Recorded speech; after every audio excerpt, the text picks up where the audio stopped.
ও ইমাম সাহেব, আপনাকে আমি অনুরোধ করে বলে যাচ্ছি, কালকে জুমার খুতবায় উঠে উচ্চ স্বরে জোরালো কণ্ঠে বলেন, যারা 5 ওয়াক্ত সালাত আদায় করে না তাদের জানাজায় উপস্থিত হব না।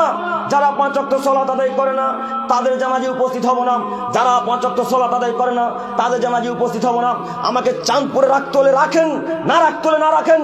মাথা বিক্রি করে সমাজে চাকরি করতে আসিনি, মাথা বিক্রি করে চাঁদপুরে সমাজে চাকরি করতে আসিনি। বাপের জমি জায়গা চাষ করে খেতে পারবো। আরে বাপের জমি জায়গা নেই তাতে কি আছে, কাজকর্ম করে খাও, তবু বেনামাজি জানাজা পড়াবো না। আমি কি হিন্দু, আমি কি খ্রিস্টান, আমি কি অমুসলিম, আমি কি নাসারা, আমি কি ইহুদি, আমি কি সাঁওতালের বাচ্চা নাকি? আমি মুসলমানের বাচ্চা, মুসলিম পরিবারে জন্মগ্রহণ করেছি। আমার বাপ মুসলিম, আমার মা মুসলিম, আমার 14 গোষ্ঠী মুসলমান। অতএব আমি ইহুদিদের জানাজা পড়াবো মানে, আমি খ্রিস্টান জানাজা পড়াবো মানে, আমি বেনামাজি জানাজা পড়াবো মানে? এই বাক্য জোরালো কণ্ঠে যদি খুতবায় বক্তব্য রাখেন, 24 ঘন্টার মধ্যে সমাজের মানুষ মসজিদে চলে আসবে, মসজিদে জায়গা দিতে পারবেন না। বলেন না কেন? অন্তরে ভয় আছে নাকি? অন্তরে ভয় থাকলে জাতির উপকার করতে পারবেন না। অন্তরে ভয় বিধি থাকলে জাতির উপকার করতে পারবেন না। যেদিন আপনি হক কথা বলবেন, জাতি পিঠের চামড়াকে ছিলে ফেলে দিবে। হক বড় তিতা, হক কথা বলতে মানুষ পারে না। হক কথা বলা যেমন কঠিন, হক মানাও ঠিক তেমনই কঠিন।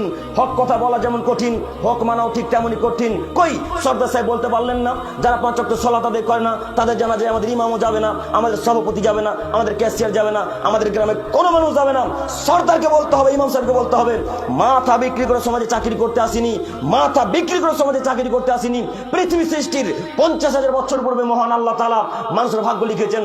আবার যেই দিন আমি আমার মায়ের পেটে 43 মানে 4 মাসে যেদিন ছিলাম, আবার সেদিন আল্লাহ তাআলা ভাগ্য লিখেছেন। অতএব রুজি যদি চাঁদপুরের এলাকাতে থাকে, রুজি চাঁদপুরে হবে।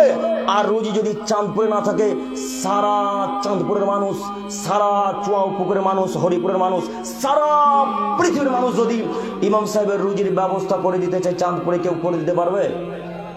কথা বলেন, কেউ করে দিতে পারবে? কেউ পারবে না। এই নীতিতে বক্তব্য রাখতে হবে।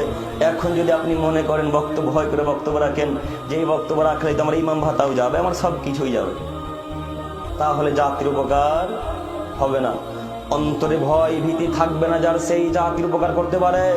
অন্তরে ভয় ভীতি থাকবে না যার, সেই জাতির উপকার করতে পারে। অন্তরে ভয় ভীতি থাকবে না যার, সেই জাতির উপকার করতে পারবে। সর্দার যেদিন বলে দিতে পারবে যে 5 ওয়াক্ত যারা সালাত আদায় করে না তাদের জানাজায় উপস্থিত হব না, আমরাও হব না। এখন যদি সর্দার এইভাবে এখানে মঞ্চে এসে বলে, তখন এই গ্রামের মানুষ বলবে, ও সর্দার সাহেব, আপনিও তো সালাত আদায় করেন না। হ্যাঁ, কথা বলল। এখন যদি সভাপতি সাহেব বলে যে সর্দার, যারা গ্রামের মানুষ সালাত আদায় করে না তাদের জানাজায় আমরা উপস্থিত হব না, তো গ্রামের মানুষ বলবো, সভাপতি সাহেব, আপনিও তো সালাত আদায় করেন না। এই জন্য সর্দার বলছে, আমিও ঠিক তোমরাও ঠিক, এইভাবেই চলো। এমন করে খাবি কতদিন, বলে মালে যাই যতদিন, চল এইভাবেই চলো।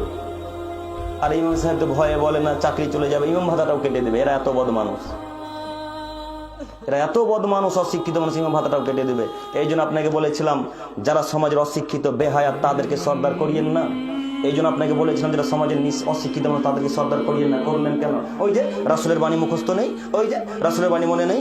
আবু সাঈদ খুদরি রাদিয়াল্লাহু তাআলা আনহু বলছেন, রাসূল সাল্লাল্লাহু আলাইহি ওয়াসাল্লাম আমাদের সামনে একদিন উপস্থিত বলছেন, শোনো পৃথিবীর মানুষ, লা তাকুমুস সাআত, এই পৃথিবী ততদিন পর্যন্ত ধ্বংস হবে না, এই পৃথিবীর আসমান ততদিন পর্যন্ত জমিনে ফেটে পড়বে না, চন্দ্র ততদিন পর্যন্ত ফেটে পড়বে না, সূর্য ততদিন পর্যন্ত ফেটে পড়বে না, পাহাড় ততদিন পর্যন্ত চূর্ণ বিচূর্ণ হয়ে উড়ে আকাশে উড়ে বেড়াবে না, যতদিন পর্যন্ত অশিক্ষিতর বাচ্চা অশিক্ষিত, নির্লজ্জ ছেলে নির্লজ্জ যতদিন পর্যন্ত সমাজের দায়িত্ব পালন না করছে, ততদিন পর্যন্ত কিয়ামত হবে না।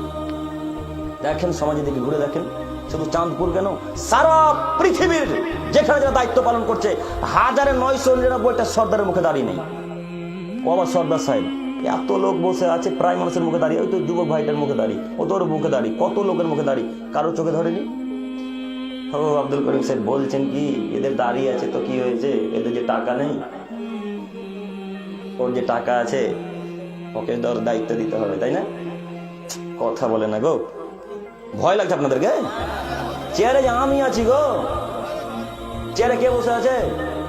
আমি মানলে আমাকে মারবে, আপনাদেরকে মারবে কি? তো কথা বলেন না কেন? এতগুলা মানুষের মুখে দাঁড়িয়ে আছে, কারোর চোখে পড়লো না, ওই যা টাকা আছে তাকেই দায়িত্ব দিতে হবে। যার টাকা আছে সে মসজিদে গেট কোন দিকে আছে তাই চিনে না। কথা বলেন, কোন দিকে মুখ করে সলাত আদায় করতে হয় তাই জানে না। রুকু সিজদা সলাত কিভাবে আদায় করতে হয় তা সে জানেন। ও আবার সর্দার সাহেব। আশ্চর্য দুনিয়া, আশ্চর্য।